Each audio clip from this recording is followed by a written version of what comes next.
কয় তোরা আমারে চিনোনি, আমি মক্কার মুহাম্মদ, আমি এক আল্লাহর দাওয়াত দিয়ে আসছি, গ্রহণ করো। এই আসমানের মালিক আমার আল্লাহ, এই জমিনের মালিক আমার আল্লাহ, ওই একটা আল্লাহ, আর কোন আল্লাহ নাই। ওই আসমানের মালিকের পক্ষ থেকে আসছি, কবুল করে নাও। তায়েফের বেঈমানেরা কয় এটা তো সেই মুহাম্মদ মক্কার পাগল, বাচ্চাদের ডেকে বলে পাথর মেরে মেরে মুহাম্মদের তাড়াইয়া দাও।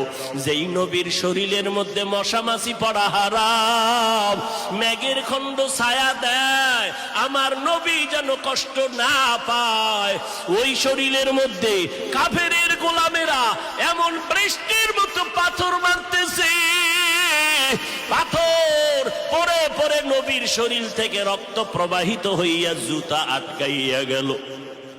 মায়ার নবী কান্না করেন, আর কদম বাড়াইয়া বাড়াইয়া মক্কার দিকে রওনা হলে, আবার যত দূর যায় আবার তায়েফের জমিনের দিকে তাকায়, আর আমার মায়ার নবী চোখের পানি ছেড়ে কান্না করে আর বলে, ও দয়ার মালিক,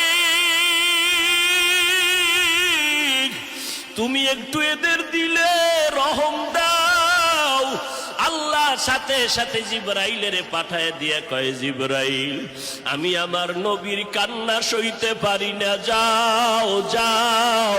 মুসা নবী আমার আশেক, ঈসা নবী আমার আশেক, ইব্রাহিম আমার আশেক, আর আমি আল্লাহ নিজে মুহাম্মদের আশেক, আমার নবীর কান্না সইতে পারি না, জলদি করে যাও রে জিবরাইল।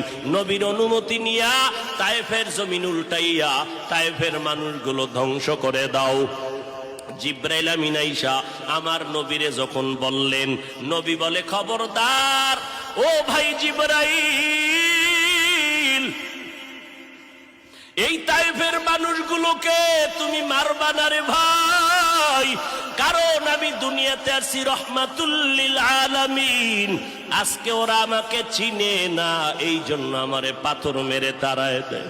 ওরা যদি জানতো আমি মুহাম্মদকে, ওরা তো জানেন আমি মুহাম্মদের বাবা নাই, ওরা জানেন আমি মুহাম্মদের মা নাই, আমি মুহাম্মদ বড় অসহায়।